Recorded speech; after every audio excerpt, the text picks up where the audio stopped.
Hello, my name is Rich Howard, owner of Architectural Builder Supply. This video is to bring you a closer look at the HPC number C31. This is a Kwikset, what they call a large pin code card.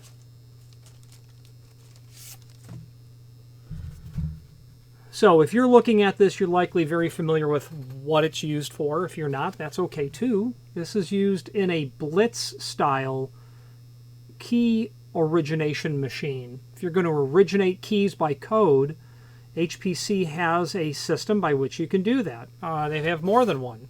This is their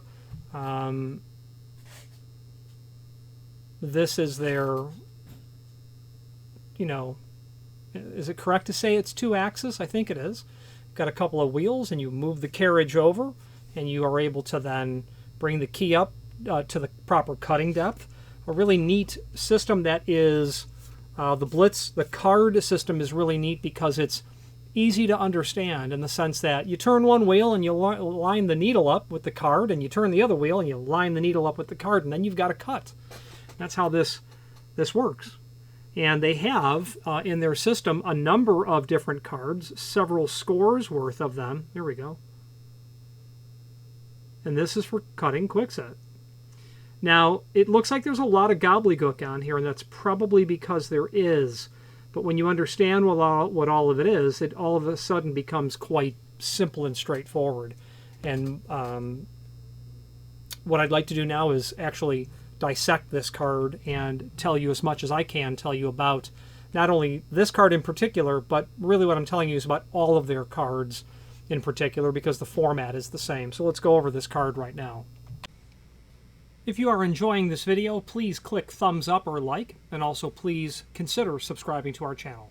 Let's move on to the rest of the video. So I don't know how many cards there are total. It could very easily be over 100 for all I know. There's cards for almost everything. For not only North American style locks, but security locks, automotive obviously. So on all of the cards, and I'm going to hold this up, you see up over here, they have depths and spaces, all of this area. And I'm going to show you near the end of the video where you will find all of their depth and spacing data. So basically I actually have a key here. What they're telling you is what is the dimension to the first cut. This obviously is Schlage. This is the dimension to the first cut from its, whatever the key is, from its stop, whether it be tip stop or shoulder stop, to the first cut. And then it tells you the center to center cuts as well. And then it tells you the depths of all of this. But what it's telling you is the root depth. So here's your spaces, and they define it here. Your first cut from the shoulder stop to the first cut is 0.247. And that's your first cut right there, at the tip of my index finger. Then you've got 150 thousandths center to center. And if you take 247 plus 150 thousandths, well, it's 397. Plus 150 thousandths is 547. Plus 150 thousandths is 647, all the way to a 6-pin cut. There's a lot, there's more information because it's given in both imperial and metric. So that's the spacing. Now you understand how that works. Then the depths, you'll notice that a 1 depth versus a 7 depth. In Kwikset or Schlage or Arrow or Yale or countless others, not in ASA. ASA is backwards for us, or maybe we're backwards to ASA. Certainly we are. But in Kwikset, a 5-pin is longer than a 2-pin. But what you're seeing here is that the numbers are actually smaller as you get to deeper cuts. Well, that's backwards. Well, it's not backwards because what they're telling you is what the root dimension is, from the bottom of the blank to the bottom of the cut. Not from the theoretical top of the key blank to the bottom of the cut. They're giving you here to here, so that if you were to put a caliper there, you could measure it. And that's why they give it to you that way. Okay, so we've just gone over a third of all the information, well, a quarter of all the information. Then down here you have depth increment and space increment. So the depth increment is basically telling you the difference between a 1 and a 2 is 0.23, which is what's here, 0.23. And then again, the centers are 150 thousandths. So just heavy on 1/8 of an inch. 5/32 of an inch, I suppose. This is pretty obvious. It's just showing you what you're doing. 0.023. It tells you on the Blitz machine you're going to use an A jaw. There are different jaws for the Blitz. You need the A jaw configured in the machine to make this work. Speaking of that, over here, you're going to need a CW14MC cutter. So you have to have that cutter. They have different cutters because the angle and the width of any bottom is specific to every manufacturer, and you have to have a cutter compatible with that. And I think technically the cutter they use for Schlage isn't the perfect cutter, even though it completely works. I think if you're originating on a Blitz, you want the max to not be 7 but 6, I think. Don't quote me. I've forgotten more about that stuff. So CW14MC is your cutter. Direct digit codes, red bow to tip. So there's telling you if you have a key, and I don't have a Kwikset, and I usually don't have a Schlage key on my desk anyway, but that's 412061?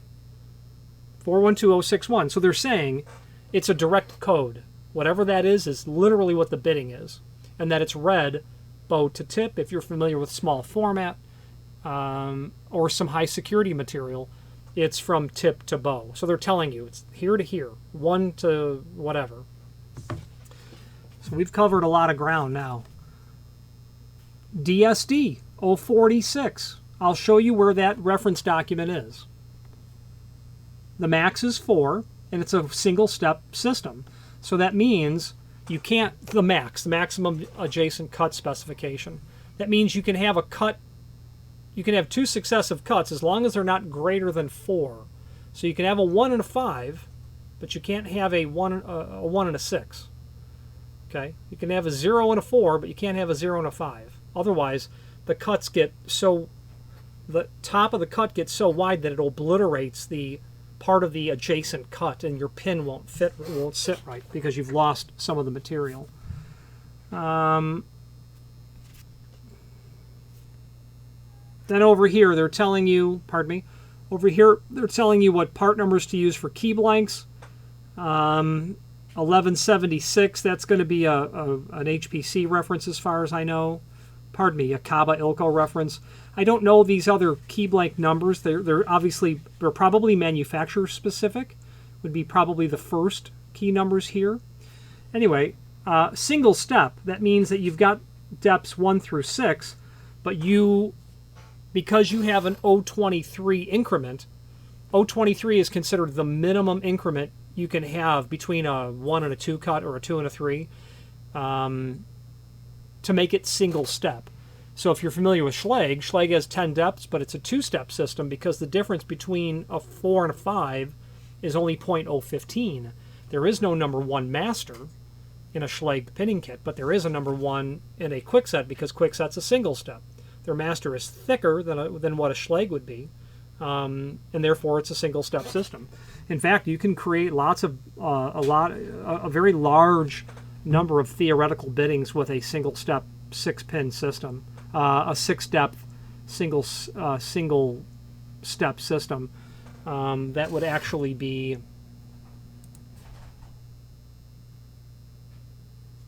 5 to the 6th power, 15,000 maybe.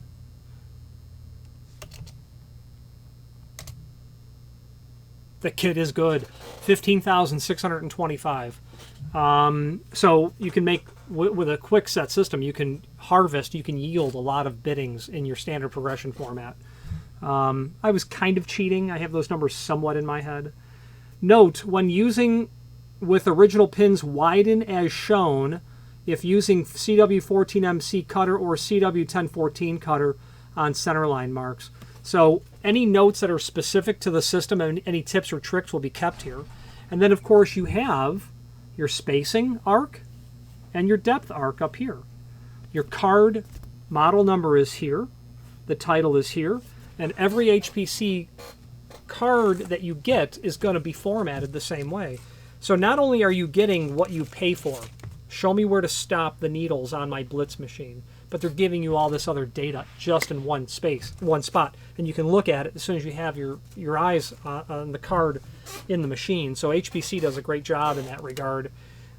They're not the only people who make code origination key machines, that's for sure. I happen to own well, it's an HPC machine. I happen to own a CodeMax. Or maybe it's a Tiger Shark, I forget. I happen to own a Fromen. A Fromen can do this as well. You just have to have the depth and spacing data, and they have a book with their Fromen number 5, number 1. I forget the part number of that machine, but it's less straightforward in the sense you don't have this cute little card that you just line up the wheels. You've got to know thousandths of an inch. But once you know that, cutting the key on a Fromen is really easy. I would argue that a Fromen theoretically would be far more accurate than a Blitz, because with the Fromen you dial in your depth and you pull the handle and it stops where you've dialed it in. This, with the wheels, where you put that needle exactly is going to give you the space or the depth. So you're not going to want to duplicate keys. You're going to want to originate a key, make sure it works, and then duplicate keys on a semi-automatic, like a Ritan, an RY200. I own one of those as well. I love that machine. Let's switch to the screen view and let's do a little bit of background information on this as well. If you've not hit subscribe yet, we would very much appreciate if you did, and hopefully you're enjoying this video. Now, let's get back to it. Okay, let's take a look at this card. Not much to see here, but let's look at some photos I have. We've already seen it close up, but this is what it looks like when it comes. Removed from the package. 3 close-ups so you can study this. I'm not going to go over any of this again. We've forensically covered it. Middle of the card, bottom of the card. Now, the depth and spacing data I was talking about, so there's really nothing else here to see. More from HPC. Let's fire that up. And then when this page loads, we're going to see depth and spacing by number and manufacturer. If you recall, they had a DSD number on there, which is 046. So you could pull it up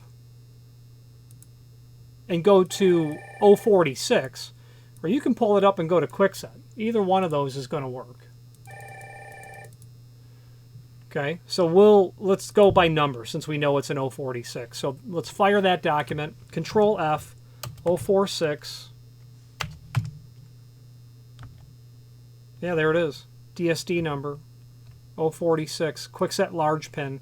This basically just gives you, if you have a Blitz machine, it's a C31 card.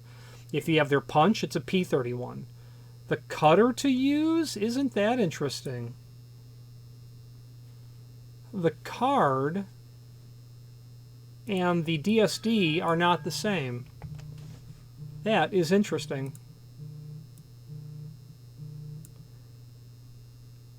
I've never run into that in the past. CW1011. That clearly says CW14MC. Oh, I see. You can actually, yeah, that's right. Okay, I'm sorry. I knew I was doing something a little wrong. When using with original pins widened, if using 14MC cutter or use CW1014 on center marks. So widen if you're using the 14, there should be an asterisk here, I would say, or the CW1014, but the CW1011, we'll see if we can determine what that is in a moment. And let's see if the DSD by manufacturer has it any different. It's just sorted a different way. I would imagine it's the same. No, it's different. You know what I bet?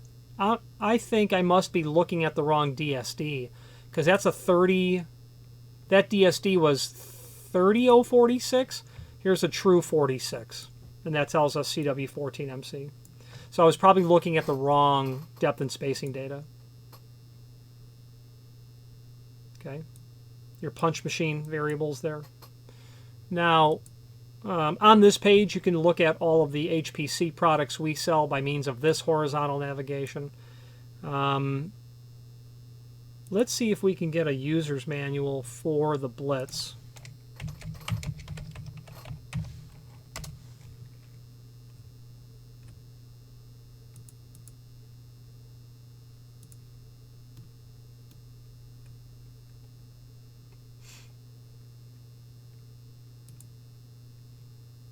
Yeah, manual. So this ought to be it's a CodeMax manual.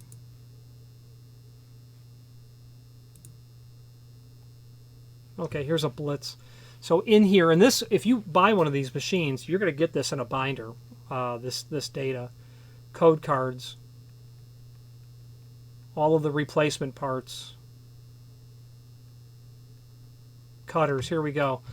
If you're going to do work on your Blitz, before you give the client a ship date, refer to this because it's going to tell you about the different cutters and what they cut. And most importantly, look at your code card so you know what you're dealing with. So a CW1011 was on that one unit. And here's the CW14MC. And yeah, they are way different. Different dimensions in every regard. Well, almost, well, where it really matters, they're different. So CW14MC. I'm a fan of carbide, and there is a company that I know of that can sharpen this material. They're a lot more money, but I don't get the tool life out of tool steel. I don't get the longevity. So I always opt for carbide, even though it's like triple the cost. Don't quote me, but it's noticeably more expensive. The reason I'm saying this is because my actual experience tells me that carbide is far superior for what you're doing here. And if you have the option, I would suggest taking it as carbide. Slotters, if you're doing safety deposit box, things like that. More slotters. I don't ever cut those keys, steel keys, for safes and whatnot. I can. I probably have the card, or can get the card, and I can buy the slotter, and I've already got the Blitz. Changing cutters, that's always fun when you realize too late that it's a reverse thread and you've broken your wrench. I did that the first time. I will admit I've done that twice in my life, actually. I've done that twice. I had to buy a new wrench. So yeah, that's a reverse thread. It's not lefty-loosey, righty-tighty when changing cutters. It's the opposite. I literally ripped my wrench open. Yeah, anyway, so this manual is really helpful when it comes to knowing how to use the machine. If you are going to, if you have a lot of people who own a Blitz may not be considered experts with it, but time spent reading this manual, and I've just realized it's 121 pages, and I don't know why it's so big. It's so long because there's lots of pictures, etc. And I think you can really get into calibrating the machine as well. Very worthwhile investment in time to get to know your machine better. Okay, so back to the manufacturer's page somewhere here. There is the manufacturer's catalog here and their website. Let's just take a look at the catalog. In the very beginning is where they will have their key machines, and I would certainly recommend that you take a peek at this catalog. It's certainly out of date. The Tiger Shark, the CodeMax, they're certainly newer models of this Tiger Shark are available. But here's your Blitz machine right here. Options, variants, the punch machine. I don't own one of those. I do have a blue punch. I think, just for me, it's more typical to have a blue punch. Other versions of key machines, engraving machines, high security machines. This is for cutting tubular keys. I bet. Yeah, it is. Sure. I've never cut on one of these. I don't ever have a need to cut tubular, but it is, I understand how they work. Lots of other variants here, and then you get into the different cards are listed here as well for the different machines. Accessories, different jaws, obviously, for holding different key types. You definitely need to have the right jaw for holding the key in, otherwise your cut's just not going to be right, and you're going to really have to become gymnastic to make that work. I know people have used pieces of shim and whatnot to make it work, and it works, and because the jaw is $100, and I only need to cut 200 keys. Yeah, get the right tool, is my opinion. Tip gauges, all kinds of stuff for these machines. So, and then a really comprehensive listing of cutters. Dead on accurate. Anyway, so, and then other items, the master keying software we just went through, locksmithing tools, security hardware is near in the back. Let's wrap up this video on camera. If you've made it this far into this video, you must be determined to see it through to the end, and we appreciate your hanging in there with us and watching this entire video. It means a lot. It takes a lot of work to create these videos in the sense that, you know, it's time taken away from doing other things. However, the advantage for me personally of creating these videos is the fact that it does allow myself to either learn about something new, to reacquaint myself with something, or to reinforce what I believe that I already know.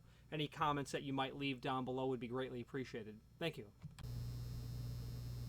If you have any questions on the HPC C31 Kwikset code card or any other any other HPC product, let us know.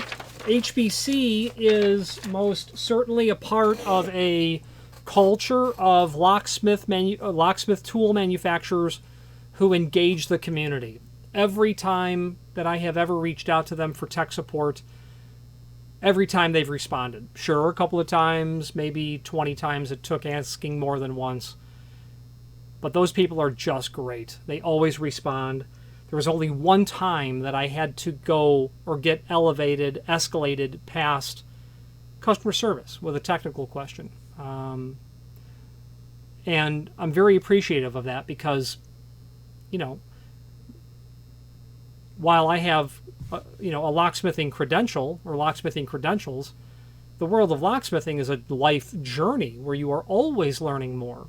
You can talk to me about Kwikset, and I know a bit about it, but if you talk to me about automotive or safes, I have no concept of some of that, much of that. So it's an evolving thing, and HPC does a great job at being able to help fill in those areas where you don't possess knowledge. You know, what's a code card for a so-and-so? What is the cylinder eater I want to use for a small format? And how is that done? You know, someone at HPC authored the installation instructions or the owner's manual on their stuff. So people over there know the business very, very, very intimately. So to them for that, I say thank you. Any questions on the C31 or any other HPC product, please feel free to reach out to us. And thank you. Again, thank you for watching, and if you've enjoyed this video, please click thumbs up, please subscribe, and maybe even send the video to someone that you know. Thank you.